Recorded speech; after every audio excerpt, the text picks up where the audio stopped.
What's up mga kakabsat, for today's video ay panibagong adventure nga tayo. At ngayong araw ay pupunta ulit tayo, syempre walang iba sa ilog para makuha ng pangulam natin. Arroyo. Hindi, syempre may ibang isda naman yan panigurado. At dito nga ay pupunta na kami doon sa spot kung saan talaga tayo laging nagsasakaw or naglalambat. At dito makikita natin ang napakagandang scenery. Ito nga pala yung daan papunta sa pier doon sa pinagpupuntahan namin kung saan kami naglalambat. At dito napakaganda talaga ng sunset pagmasdan. Isang napakagandang creation ng ating Panginoon.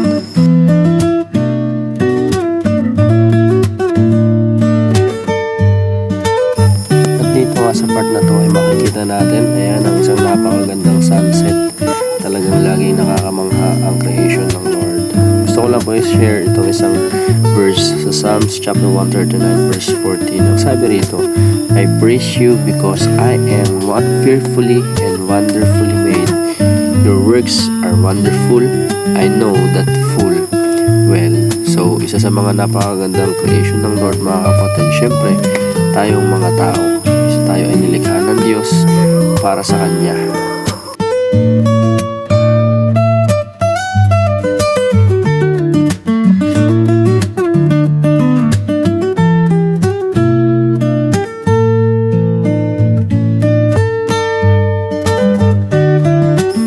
At dito nga sa part na to ay malapit na tayo doon sa spot natin kung saan tayo kukuha na naman ng pangulam.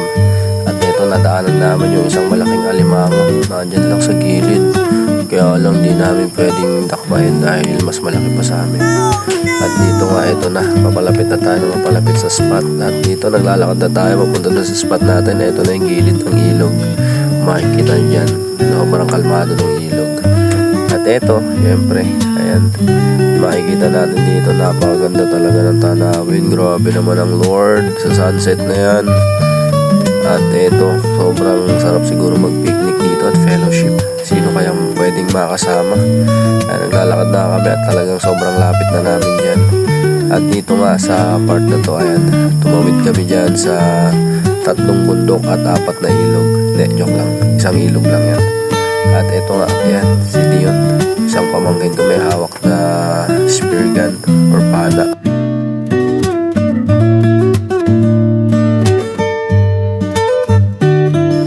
Dito nga sa part na to ay inulit-ulit kong kuhanan ng video yan.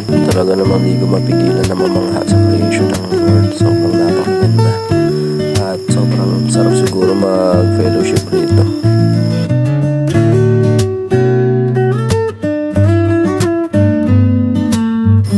Dito nga sa part na to, ayan, unti-unti nang hinihila ng mga kasama natin yung lambat o yung siga. Hindi ko na nakuhanan yung part na ikinalap yan. Pero dito makikita natin na maya pagtatalunan na agad yung mga isda dyan para sila mga kinukuryente. Para sila mga kinigilid, diba? Oh, grabe ba?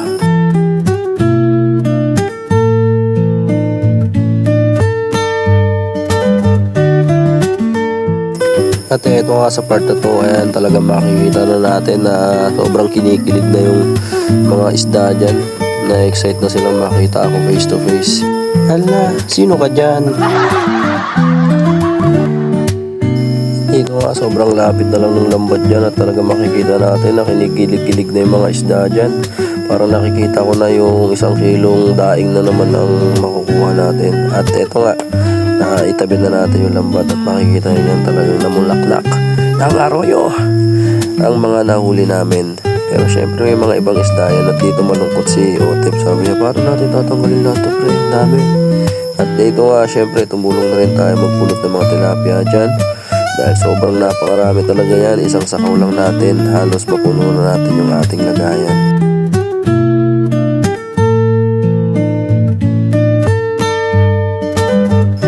Dito nga sa part na to, habang naglalakad kami ng pamangkin ko, ayan, meron kaming nakitang isang malaking alimango at nakuha namin yan. Napakalaki yan, para laki ng ipit niya, no? O lanap ba? At yan, di na namin nabidyuhan yung ibang mga nakuha namin, pero marami pa kami nakuha ng alimango. At yan, makikita nyo dyan, At may mga gagaong pa yan. At siguro 5 pirasong alimango yung nakakuha namin dyan. Bukod pa yung nakuha ni Kuya Donel at ni Otep. At nung pinagsama-sama namin, matik na ginataan yan kinabukasan. At dito nga ay tinitimbang-timbang ko pa yan at finiplex ko pa yung mga alimango na yan. Nakakala mo naman talaga is napakalaki. Pero malaki talaga yan guys. Legit.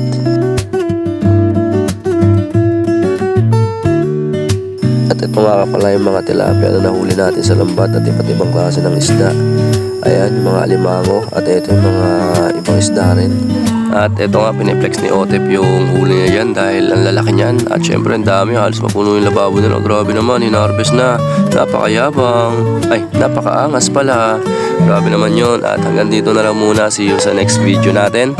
Dahil maingay na sa paligid natin at marami na nagtatawanan. So, see you sa next video. To God be the glory and God bless everyone.